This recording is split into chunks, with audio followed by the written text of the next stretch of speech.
We kicking their ass, goddammit. We ain't letting up. I'ma keep my foot on their neck, and we ain't stopping. What is going on, you guys? This Chris Brown situation is getting messier by the hour because now the internet is accusing the music industry of trying to publicly humiliate him again. And somehow Zara Larsson just got dragged right into the middle of the chaos after old comments of her calling Chris Brown trash resurfaced online. Now Team Breezy is in full attack mode. Fans are fighting critics on social media. Tank is defending Chris Brown again, and people are now debating whether the industry has secretly blackballed Chris Brown for years. And honestly, this whole thing has turned into way more than just an album review. So apparently Chris Brown's new album dropped with pretty solid numbers. Reports say the project is expected to move around 70,000 units first week and still land inside the Billboard top 5. And in today's music industry, especially with streaming numbers being all over the place lately, those are actually respectable numbers. But instead of people talking about the sales or the music itself, the internet exploded after Pitchfork released their review and absolutely destroyed the album. And when I say destroyed, I mean they gave this man a humiliating 1.3 rating. Not only that, but people online were saying the review sounded more personal than musical because the publication allegedly called the album terrible in the harshest way possible. And all of them are like abusers. A Chris Brown song. Hi. Immediately after that review dropped, Team Breezy completely lost it online. Fans started accusing music critics of being obsessed with tearing Chris Brown down no matter what he releases. Some people were saying that even if Chris Brown dropped the greatest R&B album of the decade, certain critics would still trash it simply because they already made up their minds about him years ago. Night, Eastern time, 9 o'clock on the West Coast. I just want to thank everybody, man. It's been a long journey. We're getting ready for this tour. But yeah, hope you enjoy this album. Work hard on it. Thank you. Team Breezy. I know people want me to get on here and, say some sad shit, but that. We kicking their ass, goddammit. We ain't letting up. I'ma keep my foot on their neck, and we ain't stopping. You hear me? We doing this tour. More shit to come. I'm not gonna tell you what's more to come, but it's coming at the end of the day.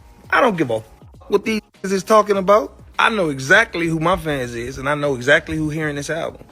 If you're not my fan, I don't want you to listen to my shit. Go listen to Zara Larsson or somebody. One side was saying critics are allowed to dislike the album and people need to stop acting like every negative review is some conspiracy. But the other side, they were arguing that Chris Brown gets treated differently than other artists with controversial pasts. And that's when Zara Larsson suddenly started trending again.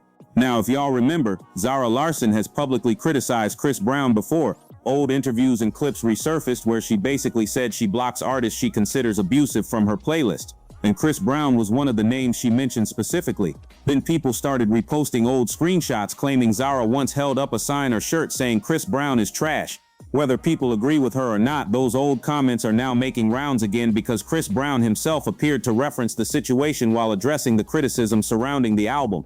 During a rant, Chris Brown basically said he knows who his real fans are, and if people don't like him, they can go listen to somebody else. And when he mentioned Zara Larsson's name, social media went crazy. Team Breezy instantly took that as Chris Brown finally responding to years of criticism from artists and celebrities who publicly distanced themselves from him. And now people are dragging Zara into conversations she probably didn't even expect to be part of this week. But that's not even the craziest part. Singer Tank also jumped into the drama, and if y'all know Tank, then you already know he does not play about Chris Brown. Somebody online joked asking whether Tank was going to defend Chris Brown again, and Tank responded by clowning Pitchfork directly. He basically dismissed the publication entirely and laughed off their review like it meant absolutely nothing. And this is not even the first time Tank has defended Chris Brown publicly. Tank has repeatedly called Chris Brown one of the greatest entertainers of this generation. In fact, Tank once sparked outrage online after saying Chris Brown was a better overall performer than Michael Jackson in certain areas. Now, of course, people lost their minds over that comparison because Michael Jackson is literally considered untouchable in music history. But Tank stood by his opinion and argued that Chris Brown's dancing stage presence, versatility, and longevity deserve way more respect than people give him. So when Tank defended him again this week, Team Breezy felt validated. Meanwhile, critics and anti-Chris Brown users were saying people are ignoring the real reason some audiences still struggle to support him. Because let's be honest, no matter how talented Chris Brown is, his past controversies continue to follow him everywhere. And this is where the internet becomes divided every single time Chris Brown trends.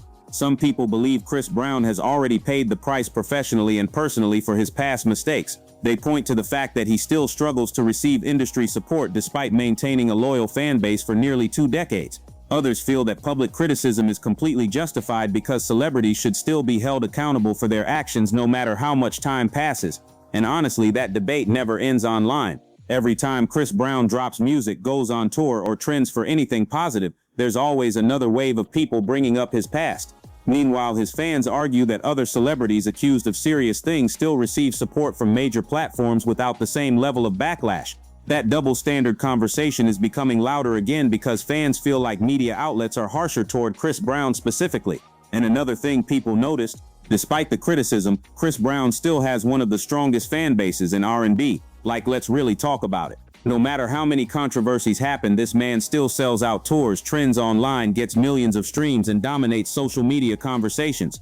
That's why fans believe the attempts to embarrass him publicly never fully work.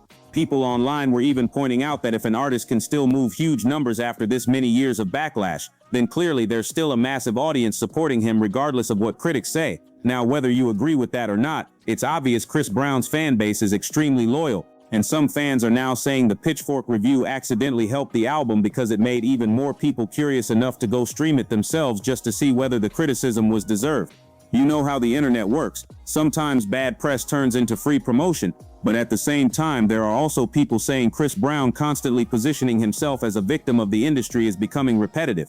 Critics argue that negative reviews happen to almost every major artist and not every bad review is a coordinated attack. Still, Team Breezy isn't trying to hear any of that. They genuinely believe Chris Brown has been blacklisted in certain industry spaces for years, and now people are digging up old award show clips, interviews, and media moments trying to prove their point. Some fans even brought up how Chris Brown's peers continue praising his talent behind the scenes while mainstream critics remain extremely cold toward him publicly. And honestly, it creates this weird split where Chris Brown is simultaneously one of the most respected and most criticized artists in modern R&B at the same time. That's why this situation exploded so quickly.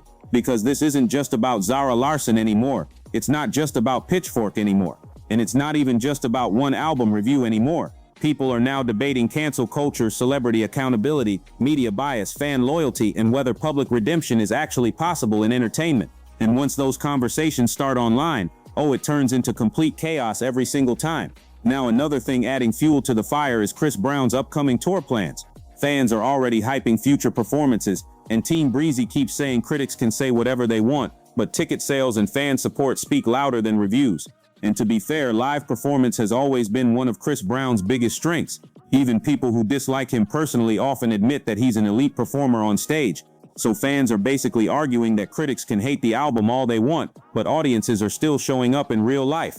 Meanwhile, Zara Larsson's name continues circulating online because people are revisiting her old statements and debating whether artists should publicly shame other artists over past controversies. Some support Zara completely and say she had every right to speak on what she believes in. Others feel like celebrities selectively call out certain people while staying silent about others. And again, that double standard conversation comes right back.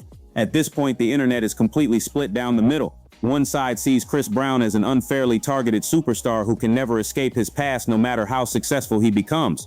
The other side believes criticism comes with consequences and public perception doesn't magically disappear because someone releases good music. But one thing everybody agrees on, this rollout became way bigger than the album itself. But I want to know what y'all think about this whole situation. Do you think Chris Brown is unfairly targeted by critics in the industry, or do you think the backlash he receives is justified because of his past? And what do y'all think about Zara Larsson getting dragged back into this conversation years later? Drop your thoughts down below because this debate is definitely not ending anytime soon. And if you enjoyed this video, don't forget to like, subscribe, and turn on post notifications so you never miss another Celebrity Tea update from Taz Spectrum West TV. We are going all the way up this year, and I'll catch y'all in the next one.